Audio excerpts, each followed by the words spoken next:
पुरानी पेंशन की बहाली के मुद्दे पर आंदोलित सरकारी कर्मचारियों ने अपने शक्ति प्रदर्शन और व्यापक आंदोलन के जरिए आखिरकार प्रधानमंत्री नरेंद्र मोदी को झुकने और घुटने टेकने के लिए मजबूर कर दिया। आपको बता दें कि 1 अप्रैल 2025 को प्रधानमंत्री नरेंद्र मोदी के द्वारा सरकारी कर्मचारियों के लिए यूनिफाइड पेंशन स्कीम यानी कि एकीकृत पेंशन योजना को लागू किया गया था और प्रधानमंत्री नरेंद्र मोदी समेत तमाम मोदी सरकार के मंत्रियों की तरफ से इस बात का दावा किया गया था कि जो सरकारी कर्मचारी पुरानी पेंशन की बहाली के मुद्दे पर आंदोलित हैं उनके सारे सवालों का समाधान इसी में है। तो जाहिर सी बात है कि यूनिफाइड पेंशन स्कीम को लेकर के जो गजट सामने आया उसके बाद से ही सरकारी कर्मचारी भड़क उठे थे और सीधे तौर पर यूनिफाइड पेंशन स्कीम का बहिष्कार करना शुरू कर दिए थे। इसके बाद केंद्र की मोदी सरकार सख्ते में आ गई थी और इसके बाद सरकारी कर्मचारियों को मनाने के लिए तमाम तरह के हथकंडे अपनाई, लेकिन इसके बावजूद भी सरकारी कर्मचारियों ने यूनिफाइड पेंशन स्कीम को स्वीकार नहीं किया। अब जो जानकारी निकल कर सामने उसमें से ये जानकारी निकली है कि 20 लाख सरकारी कर्मचारियों में से महज 70,000 के आसपास सरकारी कर्मचारियों ने ही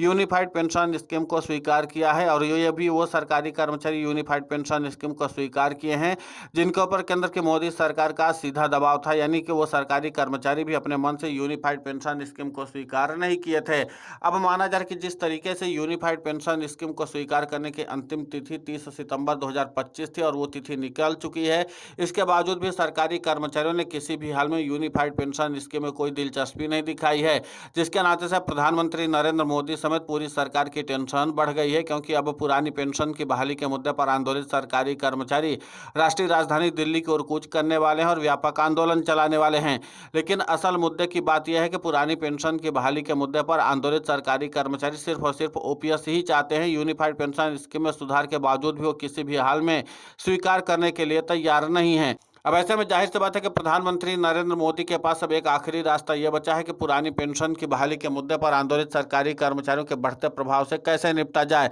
क्योंकि एक तरफ बिहार में विधानसभा चुनाव प्रस्तावित है तो दूसरी तरफ सरकारी कर्मचारियों का व्यापक आंदोलन राज्यों की राजधानी से लेते हुए सीधे तौर पर राष्ट्रीय राजधानी दिल्ली तक प्रस्तावित हो गया और सरकारी कर्मचारी एक बार फिर से पुरानी पेंशन की बहाली के मुद्दे पर अपना नया दांव चलने के लिए तैयार हैं और जिसके नाते से प्रधानमंत्री नरेंद्र मोदी की मुश्किलें और भी ज्यादा बढ़ने वाली हैं। यहाँ पर एक बात और गौर करने वाली है कि जिस तरीके से पुरानी पेंशन की बहाली के मुद्दे पर आंदोलित सरकारी कर्मचारियों ने यूनिफाइड पेंशन स्कीम को स्वीकार करने से मना कर दिया, उसके बाद से केंद्र की मोदी सरकार बैकफुट पर आ चुकी है। अब ऐसे में खबर निकल कर सामने आ रही है कि प्रधानमंत्री नरेंद्र मोदी बीजेपी शासित और एनडीए शासित राज्यों के मुख्यमंत्रियों के साथ बैठ करके यूनिफाइड पेंशन स्कीम के दायरे को बढ़ाने को लेकर के मंथन करेंगे। माना जा रहा है कि बीजेपी शासित और एनडीए शासित राज्यों के मुख्यमंत्रियों के साथ साथ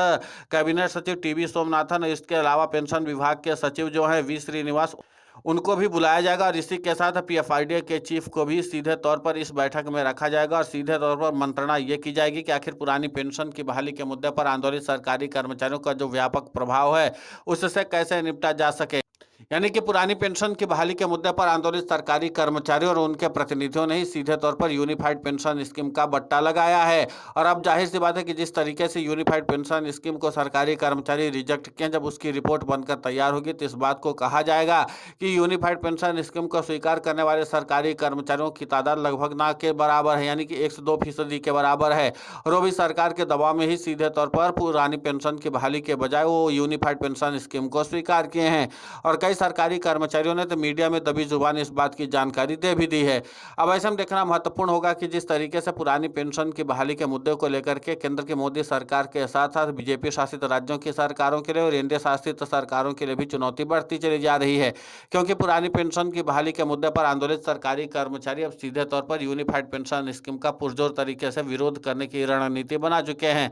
ऐसे में माना जाए कि राज्यों की राजधानी से लेकर के राष्ट्रीय राजधानी दिल्ली तक में सरकारी कर्मचारियों का एक बार फिर से जमावड़ा होने वाला है और सीधे तौर पर यूनिफाइड पेंशन स्कीम की वापसी की मांग सरकारी कर्मचारी करेंगे, क्योंकि यह पेंशन योजना सरकारी कर्मचारियों के भविष्य को सुरक्षित नहीं रखती है। अब ऐसे में देखना महत्वपूर्ण होगा कि जिस तरीके से पुरानी पेंशन की बहाली के मुद्दे पर आंदोलित सरकारी कर्मचारियों ने सरकार की नींद उड़ाई और खासकर तब जब आगामी समय में बिहार का विधानसभा चुनाव प्रस्तावित है और बिहार के विधानसभा चुनाव से पहले अगर सरकारी कर्मचारियों सरकार ने अगर व्यापक तौर पर कोई रणनीति नहीं बनाई तो फिर जाहिर सी बात है किसी सरकार के लिए मुश्किलों का सबब भी बढ़ने वाला है, क्योंकि पुरानी पेंशन की बहाली के मुद्दे पर आंदोलित सरकारी कर्मचारी अब किसी भी हाल में समझौता करने की स्थिति में नहीं है और सीधे केंद्र की मोदी सरकार को चुनौती देना चाहते हैं। और सरकारी कर्मचारी अभी से ही योजनाबद्ध तरीके से राष्ट्रीय राजधानी दिल्ली में अपना आंदोलन आगे बढ़ाने की कवायद में जुट चुके हैं। तो कुल मिलाकर के यह कि एक तरफ प्रधानमंत्री नरेंद्र मोदी बीजेपी शासित और इंडिया शासित राज्यों के मुख्यमंत्रियों के साथ बैठ करके यूनिफाइड पेंशन स्कीम को लेकर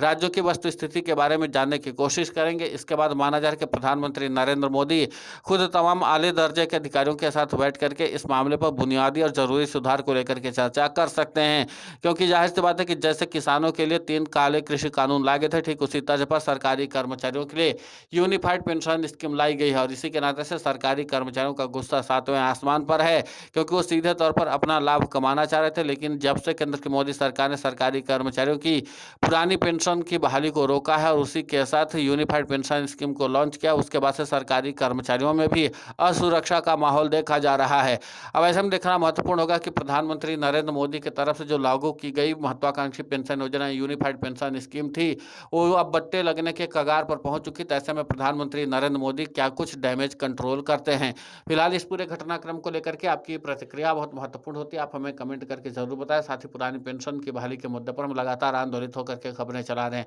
आप हमारे समर्थन के लिए चैनल को सब्सक्राइब करें, खबर को ज़्यादा से ज़्यादा शेयर करें ताकि पुरानी पेंशन की बहाली का मुद्दा और बुलंद हो।